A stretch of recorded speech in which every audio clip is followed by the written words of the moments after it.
Politics समझते हैं मैं आप सबका स्वागत है। हम आम तौर पर अलग अलग मुद्दों पर पॉलिटिक्स समझते हैं मैं बात करते रहते हैं। लेकिन आज हम अकेले बात नहीं करेंगे। आज हमारे साथ हैं प्रोफेसर अपूर्वानंद जी जो दिल्ली से हमारे साथ जुड़े हैं।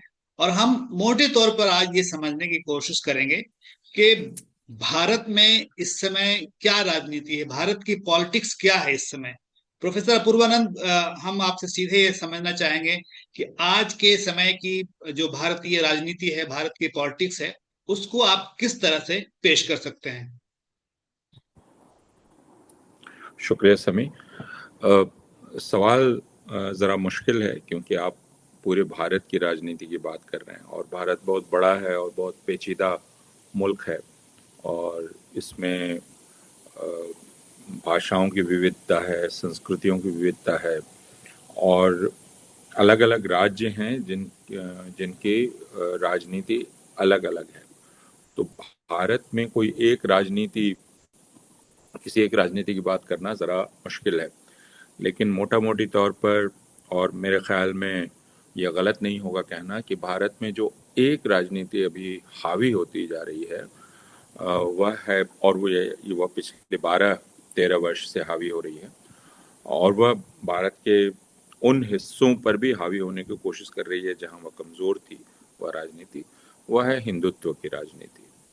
अ, उसने गुजरात गुजरात में वह राजनीति कोई 30 वर्ष से हावी है। उत्तर प्रदेश में भी अब उसकी उम्र काफ़ी हो गई है। अब बिहार जो उससे कुछ कुछ लग रहा था भारतीय जनता पार्टी के शासन में आने के बावजूद, अब यह कहा जा सकता है पिछले चुनाव के बाद कि बिहार में हिंदुत्व की राजनीति हावी है बिहार पर। उत्तर पूर्व के राज्यों पर हिंदुत्व की राजनीति हावी है। और दक्षिण में वह दिखलाई पड़ती है कि अभी उस उसका हाथ ऊपर नहीं है। हालांकि कर्नाटक उसके लिए एक बहुत मजबूत जगह रही है। लेकिन कर्नाटक, केरल में हिंदुत्व की राजनीति का असर आप देख सकते हैं। तो आप ये कह सकते हैं कि बंगाल में वो जीतोड़ कोशिश कर रही है और उसका मुकाबला तृणमूल कांग्रेस से है। तो जो एक ताकत सबसे हावी है, राजनीतिक ताकत या राजनीति, वह हिंदुत्व की राजनीति है। और उसका मुकाबला अलग अलग जगहों पर अलग अलग प्रकार की राजनीति कर रही है। जैसे राष्ट्रीय स्तर पर कहा जाए तो कांग्रेस के नेतृत्व में उसका विरोध किया जा रहा है। और कांग्रेस को मोटा मोटी तौर पर धर्मनिरपेक्ष माना जाता है, बावजूद इसके कि उसने पिछले 12 वर्ष से धर्मनिरपेक्षता शब्द का उच्चारण ही नहीं किया है। और यह माना जाता रहा है कि कांग्रेस स्वभावतः अल्पसंख्यकों के साथ रही है। हालांकि उसका रिकॉर्ड इसकी गवाही नहीं देता। और उसने 12 वर्षों में सांकेतिक रूप में ही कहा है कि वह सबके साथ है, लेकिन खुलकर यह नहीं कहा है कि वह अल्पसंख्यकों के अधिकारों के साथ और उनके साथ खड़ी रहेगी। फिर भी राष्ट्रीय स्तर पर कांग्रेस है। बिहार और उत्तर प्रदेश में माना जाता है कि वो अपने आप को सामाजिक न्याय की राजनीति का पक्षधर कहने वाले दल थे। राष्ट्रीय जनता दल, समाजवादी पार्टी वो हैं। लेकिन इन अब 1990 के दशक में यह माना गया था कि सामाजिक न्याय की राजनीति में तोड़ मिल गया है हिंदुत्व की राजनीति का, क्योंकि 90 के दशक से हिंदुत्व की राजनीति आक्रामक हो रही थी और बिहार और उत्तर प्रदेश में सोशल जस्टिस या सामाजिक न्याय की राजनीति के पैरोकार दलों ने उसको पीछे ढकेला था। तो यह माना गया कि अब यह एक तोड़ है, राजनीतिक तोड़। लेकिन ऐसा लगता है कि उसकी उम्र पूरी हो चुकी है। और अब हम ये कह सकते हैं कि बिहार हो या उत्तर प्रदेश, वहाँ जो दल इस राजनीति का प्रतिनिधित्व कर रहे थे, राष्ट्रीय जनता दल और समाजवादी पार्टी, अब वे इतने कारगर नहीं रह गए हैं कि वे अकेले इसका सामना कर सकें और उनको नई भाषा इजाद करनी पड़ेगी। मध्य प्रदेश, राजस्थान में कांग्रेस है, वहाँ कोई सामाजिक न्याय की राजनीति नहीं है। हिमाचल प्रदेश और उत्तराखंड में भी, गुजरात में भी सिर्फ कांग्रेस है। अब हम राजनीति को राजनीतिक दलों के साथ जोड़ कर देख रहे हैं, क्योंकि उसके बिना वो बहुत ही अमूर्त हो जाएगी। बंगाल में अभी तक बंगाली अस्मिता के सहारे ममता बनर्जी मुकाबला कर रही हैं उसका, तृणमूल कांग्रेस, लेकिन तृणमूल कांग्रेस सिर्फ बंगाल तक सीमित है। तो ममता बनर्जी अपनी अलग अलग नीतियों के चलते, कल्याणकारी नीतियां जिनको आप कह सकते हैं, और दूसरे एक बहुत जुझारू रुख के चलते वे सामना कर पा रही हैं भारतीय जनता पार्टी का, और शायद इस चुनाव में भी रोक देंगे। तमिलनाडु में भी जिसे आप द्रविड़ राजनीति कहते हैं, उसकी भाषा में भारतीय जनता पार्टी का विरोध किया जा रहा है। और केरल में भी हालांकि भारतीय जनता पार्टी का जो विचारधारात्मक स्रोत है, राष्ट्रीय स्वयंसेवक संघ, उसका काफी फैलाव है, लेकिन अभी तक वहां जो संतुलन है राजनीतिक, उसमें कहा जा सकता है कि वह अभी प्रतियोगी स्थिति में नहीं पहुंची है, लेकिन मतों का प्रतिशत काफी है। तो एक तो राजनीतिक दलों के संदर्भ में अगर आप समझना चाहें तो यह स्थिति है। उत्तर पूर्व एक बहुत ही अजीबोगरीब जगह है, जहां लोग कहते हैं कि नहीं, भारतीय जनता पार्टी के साथ वहां के सारे दल इसलिए हैं कि वो केंद्र में सरकार में है, और कल अगर स्थिति बदल जाएगी तो वहां के दल बदल जाएंगे। लेकिन मेरी अपनी समझ ये है कि यह पहले के मुकाबले अब कुछ अलग हो गया है, क्योंकि 12 वर्षों के शासन ने वहां के लोगों के राजनीतिक मिजाज को भी बदल दिया है।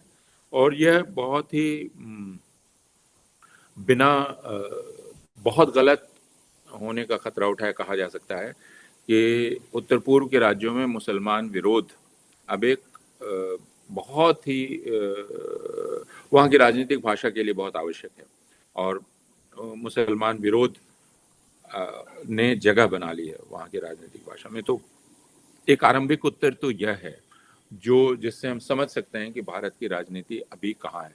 इसके दूसरे पक्ष भी हैं जिन पर हम आगे बात कर सकते हैं। जी, हम असल में ये इसलिए भी समझना चाह रहे थे कि जो कॉलेज में, स्कूल में बच्चे पढ़ते हैं, पॉलिटिकल साइंस पढ़ते हैं, तो उसमें उनको बताया जाता है कि भारत का जो संविधान है उसमें समानता की बात है, भाईचारे की बात है, धर्मनिरपेक्षता की बात है और समाजवाद की बात है। तो अगर अब बच्चे पढ़ेंगे तो उनको क्या पढ़ने को मिलेगा, या अगले 10-20 साल में जब जो उनको यहाँ की अभी की राजनीति के बारे में बताना होगा, तो इसको इससे जोड़ के कैसे आप बताएंगे? देखिए, एक तो स्तर वह है जिसकी हमने बात की, यानी जी। भारत की राजनीति का एक बहुत महत्वपूर्ण तत्व है मुसलमान विरोधी घृणा, और उसमें आप ईसाई विरोधी घृणा को भी जोड़ सकते हैं, जो पूरी तरह से संविधान के खिलाफ है। लेकिन यह अब हिंदू मतदाताओं को कि गोलबंदी का एक जायज तरीका माने जाने लगा है, कि अगर हम हिंदुओं की भावनाओं को भड़काना चाहें तो उसका तरीका क्या हो सकता है। उसका तरीका है मुसलमान विरोधी घृणा को फैलाना, और इसको अदालतें भी जायज मानने लगी हैं। वो कहती हैं कि भाई ऐसा क्या है, ठीक है, वो अपने लोगों को इकट्ठा करना चाहते हैं, उसमें इस तरह की बातें कर रहे हैं। तो एक तो ये संविधान जो ये कहता था कि भारत में जनतंत्र है, जनतंत्र का मतलब बहुमत है, उस बहुमत में समाज के प्रत्येक तबके को शामिल होने का अधिकार है, और उसकी ऐसी उम्मीद भी होनी चाहिए, उम्मीद होती है, अपेक्षा होती है कि वो इस बहुमत में शामिल होगा। लेकिन पिछले 12 वर्ष से हम ये देख रहे हैं कि यह जो बहुमत बनाया जा रहा है, यह बहुसंख्यकवादी बहुमत है, और इसमें बहुत स्पष्टता से कहा जाता है कि मुसलमान इस बहुमत में नहीं है, और हमें उनकी परवाह नहीं है। इसका मतलब कि जनतांत्रिक तरीके से भारत के संविधान को धता बता दिया गया। अब भारत के संविधान को जनतांत्रिक तरीके से ही किनारे कर दिया गया है, क्योंकि आपने एक ऐसा बहुमत बना लिया है जो बहुसंख्यकवादी बहुमत है, और अब इसमें किसी को शर्म नहीं आती। अगर असम का मुख्यमंत्री खुलेआम ये कहता है कि मेरा ये काम है कि मैं मुसलमानों को चैन से नहीं रहने दूंगा, उत्पात करता रहूंगा उनके सामने, तो फिर आप आगे उम्मीद ही क्या कर सकते हैं। और प्रधानमंत्री अगर घूम घूम कर भाषण देते हो जिसमें वो हिंदुओं को कह रहे हो कि कुछ ऐसे तबके हैं जो उनका अधिकार छीनने में लगे हुए हैं, और उनको वो तरह तरह के नामों से नवाजते हैं, घुसपैठिया, ये वो, और सारे लोग समझते हैं कि वो दरअसल मुसलमानों की बात कर रहे हैं। तो एक तो यह समझने की आवश्यकता है कि संविधान बना हुआ है, अपनी जगह पर है, लेकिन जो राजनीति है उसने व्यावहारिक तौर पर संविधान को पूरी तरह से किनारे कर दिया है। और भारत में अभी कम से कम बहुसंख्यकवादी विचार का राज है जो संवैधानिक विचार के खिलाफ है। उन लोगों का क्या होगा जो संविधान को ही समझते थे कि उनकी शक्ति है, उसी के सहारे वो इंसाफ पा सकते हैं? उनके लिए क्या देखते हैं, उनकी पॉलिटिक्स कैसे चलेगी? नहीं, उनकी जद्दोजहद चल रही है। मैं अभी निश्चित तौर पे नहीं कर सकता कि उनकी राजनीति कैसे चलेगी, लेकिन चूंकि जो प्रभावशाली भाषा है या प्रभुत्वशाली भाषा है वह सांप्रदायिक या बहुसंख्यकवादी भाषा है, तो बाकी राजनीतिक दल अब इससे संघर्ष कर रहे हैं। मैं ये कह सकता हूं कि वे इस बहुमत को तोड़ें कैसे जो बहुसंख्यकवादी बहुमत है, और इसलिए वह जो बहुसंख्यकवादी भावनाएं हैं उनको बिना छुए इसको तोड़ने की कोशिश कर रहा है। वो कितना सफल होंगे? जैसे वो ये नहीं कहना चाहते हैं कि दरअसल आप जो वोट दे रहे हैं वह बहुसंख्यकवादी मानसिकता को बढ़ावा दे रहा है, तो वो कभी भी हिंदुओं को ये बताते नहीं हैं और सोचते हैं कि बिना इस पर बात किए हम किसी तरह उनको तोड़ सकते हैं, रोजगार के सहारे किसी और सहारे से हम उनको अपने पास ला सकते हैं। तो ये एक जद्दोजहद चल रही है पूरे भारत में। यानी कोई ये खुलकर नहीं बोल रहा है कि वह दरअसल किस चीज का विरोध कर रहा है। वो बोलता है कि हम संविधान के लिए लड़ रहे हैं, लेकिन क्या संविधान के लिए लड़ने के मानी क्या होते हैं? तो और इसका एक दूसरा पक्ष है जिसको हमें साथ साथ उसको भुलाना नहीं चाहिए कि यह पूरी राजनीति जो अभी हावी है, जिसका जो भारतीय जनता पार्टी की राजनीति है वह मुसलमानों के खिलाफ है और ईसाइयों के खिलाफ है जाहिर तौर पर, लेकिन वह राजनीति उस राजनीति को समर्थन है कॉरपोरेट पूंजीवाद का। और यह कॉरपोरेट पूंजीवाद इसकी भूख अब खत्म नहीं हो रही है। इसको सारे प्राकृतिक संसाधन चाहिए, सारे सार्वजनिक संसाधन चाहिए। तो एक तरह से यह राजनीति भारत को एक ऐसे पूंजीवाद के हवाले करने की राजनीति है जो भारत की सारी प्राकृतिक उसके संसाधनों को और सार्वजनिक संसाधनों को अपने मुनाफे के लिए हड़प कर जाना चाहता है। तो आपने हाल का निर्णय सुना होगा, अंडमान निकोबार द्वीप समूह को अब पूरी तरह से खोल दिया गया है। उसकी पर्यावरणीय जो नजाकत है उसको दरकिनार करते हुए उसे खोल दिया गया है। शब्द है विकास, लेकिन हम जानते हैं विकास का मतलब है कि आप उसे कॉरपोरेट घरानों के हवाले कर रहे हैं जो उसका विकास करेंगे। तो आपको पर्यावरण की कतई परवाह नहीं है। हालांकि क्लाइमेट चेंज की बात करती है यह सरकार, लेकिन तो इस बात को भी हमें ध्यान रखना चाहिए कि यह जो मुसलमान ईसाई विरोधी राजनीति है यह अंततः भारत के साधारण जन के विरोध की राजनीति भी होगी। आपको यहाँ पर और उसके रोकेंगे और हम हाथ ये से जानना चाहेंगे, सॉरी आपको रोक रहे हैं, हम ये जानना चाहेंगे कि आजकल जो ये डबल इंजन की सरकार का की राजनीति चलती है और जो राज्य और केंद्र के संबंध है, उसको आप कैसे देखते हैं आज के संदर्भ में, खास के जहां विपक्ष की सरकार है, उसके बारे में कुछ बताएं। देखिए, भारत एक संघ है, राज्यों का संघ है ना। राहुल गांधी ने जब इस बात को कहा तो राहुल गांधी पर बहुत हमला हुआ, कहा कि वो देश को तोड़ने की बात कर रहे हैं। ये लेकिन ये तो हमारे संविधान में लिखा हुआ है, राज्यों के कुछ अधिकार हैं, केंद्र का अधिकार है। धीरे धीरे ऐसा हुआ है कि अधिकार ज्यादा से ज्यादा केंद्र के हाथ में सीमित होते चले गए, उसके हाथ में चले गए, लेकिन फिर भी राज्यों का अधिकार है। तो यह एक संघीय व्यवस्था है। पिछले 12 वर्ष से संघीय व्यवस्था को डबल इंजन की सरकार कहकर तोड़ दिया गया है। मानो कि दो राज्यों में राज्य और संघीय सरकार अगर दो अलग अलग राजनीतिक दलों की होगी तो वो साथ काम नहीं कर सकती हैं। इसका मतलब यही हुआ। इसका मतलब ये हुआ कि राज्य को पूरी तरह से अनुगामी हो जाना चाहिए केंद्र के, जो हमारी संवैधानिक भावना के खिलाफ है, उसके शब्दों के भी खिलाफ है और संवैधानिक भावना के भी खिलाफ है। लेकिन आपको ध्यान होगा कि 2015 में जब दिल्ली में चुनाव हो रहे थे, प्रधानमंत्री जो भाषण दे रहे थे वो दिल्ली की जनता को कह रहे थे कि आप एक ऐसी सरकार लाइए जो मुझसे डर कर रहे, और तब वो काम करेगी। तो वो एक बहुत ही अर्थपूर्ण उनका भाषण था कि डर कर रहे हैं उनसे। जबकि हमारे यहाँ जो व्यवस्था है संघीय, उसमें राज्य सरकारें प्राय स्वायत्त हैं, उनको स्वायत्तता प्राप्त है अनेक मामलों में। अब वित्तीय मामलों में वो स्वायत्तता उनसे छीन ली गई जीएसटी करके। अब जो फाइनेंस कमीशन है, आप उसकी प्रोसीडिंग्स देख लीजिए।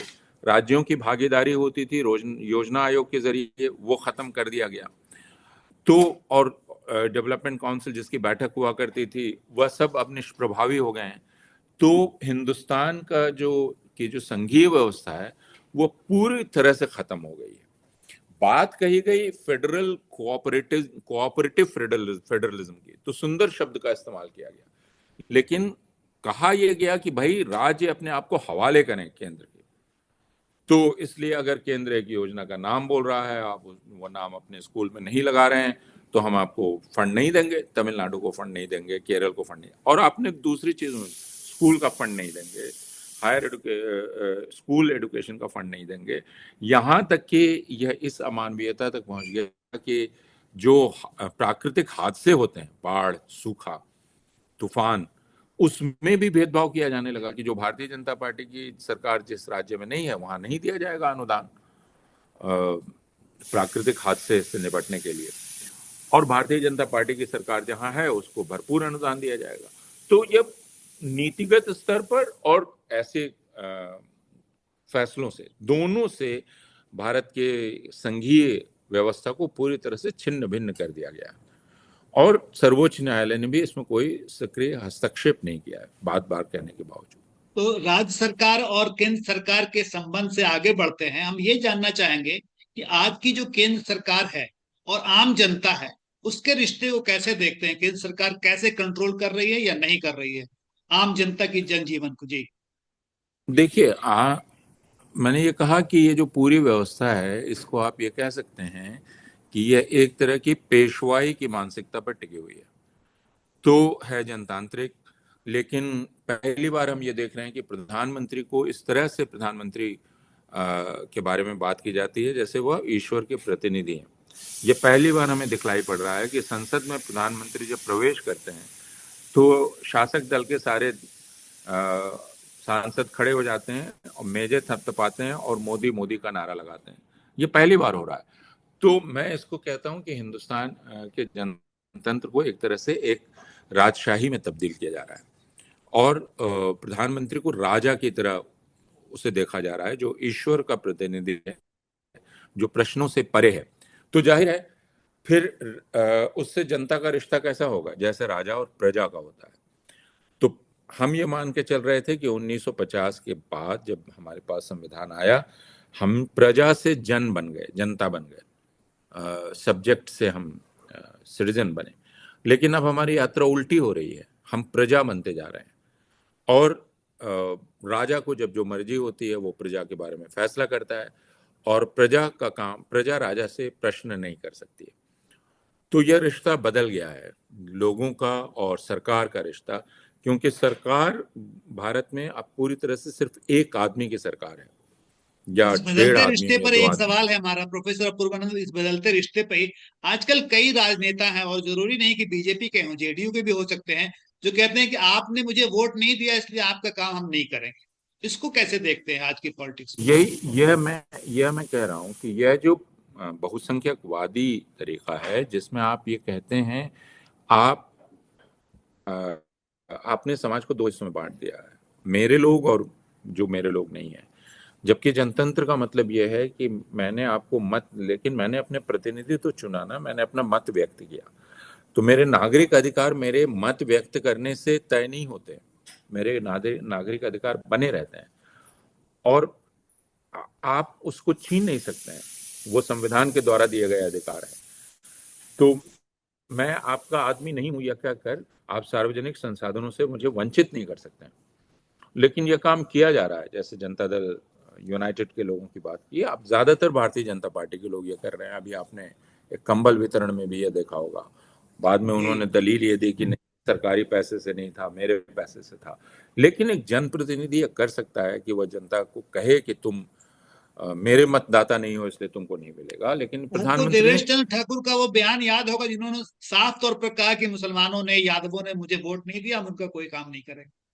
तो ये कैसी सिर्फ उनका राजनीति है आज की? नहीं, एक जनता दल यू के एक और नेता है ललन सिंह, उन्होंने भी ऐसी जी बात जी कही थी जी। कि हमको वोट दिया था क्या। तो ये प्रवृत्ति बढ़ती जा रही है कि हमको वोट नहीं दिया तो तुम जनता नहीं रह गए, यह प्रवृत्ति बढ़ती रह गई जा रही है।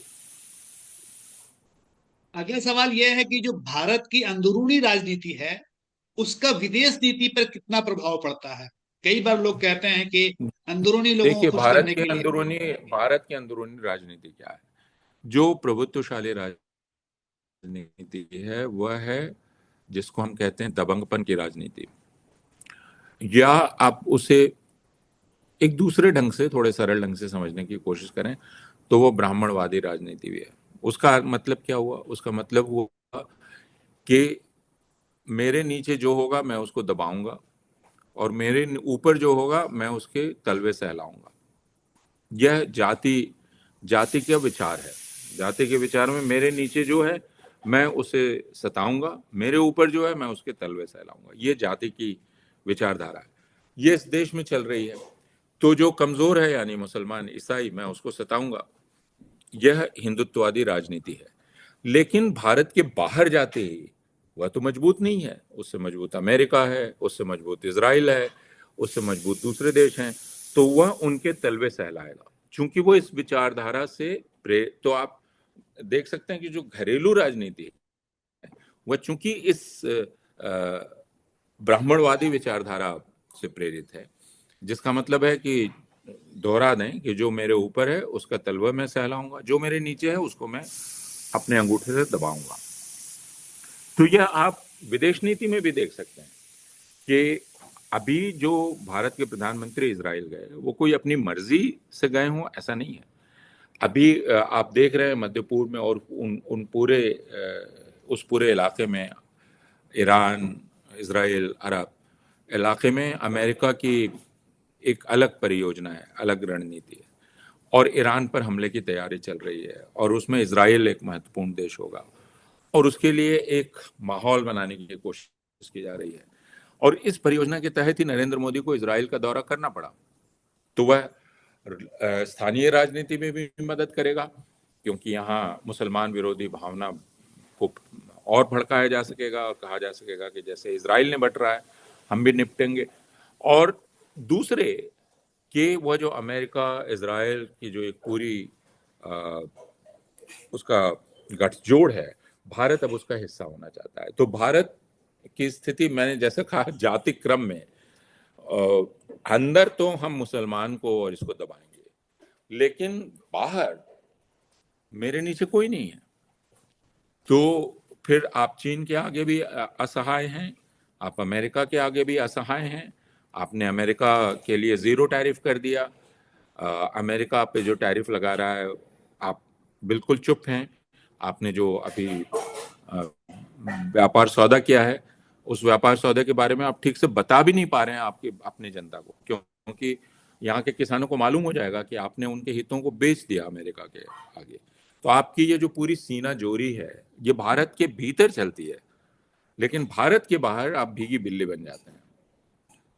तो जी, अगर घरेलू तो अब राजनीति हमारे और पास चूंकि विश्व, समय कम है इसलिए अब चलते चलते हम ये जानना चाहेंगे कि भारत की राजनीति को अगले 10 वर्षों में किस दिशा में जाते हुए आप देखते हैं? अगर ये जारी रहा तो ये इस दिशा में ही जाती रहेगी। लेकिन सब कुछ निर्भर इस पर है कि क्या जनता इसको समझ सकती है, क्या राजनीतिक दल में इतनी सूझबूझ है और इतनी हिम्मत है कि वो इस राजनीति के बारे में खुलकर लोगों से बात कर सके और लोगों को बता सकें कि कैसे उनकी जो माली हालत है, उनके खस्ता होने का रिश्ता इस राजनीति से, इस मुसलमान विरोधी राजनीति से। क्योंकि उनको इसमें एक संतुष्टि मिल रही है, इसलिए उनका बाकी सारा कुछ लूटा जा सकता है और उस पर वो ऐतराज नहीं करेंगे। तो यह समझाना, इस पर बात करना खुलकर और हिम्मत के साथ, ये राजनीतिक दलों का काम है। अगर वो कर पाएंगे, अगर ऐसा मीडिया विकसित हो पाया, अगर शिक्षा संस्थानों में और बाकी जगह लोग ईमानदारी से बात कर पाए, तो मेरे ख्याल में अगले 10 वर्ष में हम इस राजनीति को पीछे जाते हुए भी देख सकते हैं, और धर्मनिरपेक्ष राजनीति को उभरते हुए, जो समानता पर आधारित राजनीति हो, उसको उभरते हुए भी देख सकते हैं। सब कुछ इस पर है कि हम क्या करते हैं। सब कुछ इस पर है कि हम क्या करते हैं। इस पॉजिटिव नोट पर हम आज की चर्चा को खत्म करेंगे। प्रोफेसर अपूर्वानंद, आपका बहुत शुक्रिया। लेकिन आपसे हमारी बातचीत जारी रहेगी। जो भारत की राजनीति में कीवर्ड्स हैं उस पर हम चर्चा करेंगे, थोड़ी छोटी चर्चा करेंगे। जो हमारे दर्शक हैं उनको ये उम्मीद करनी चाहिए कि हम लोगों की ये गुफ्तगू आपको आगे भी सुनने को मिलेगी और आप अपनी राय आप इस बारे में जरूर देंगे। बहुत शुक्रिया आपका। बहुत शुक्रिया।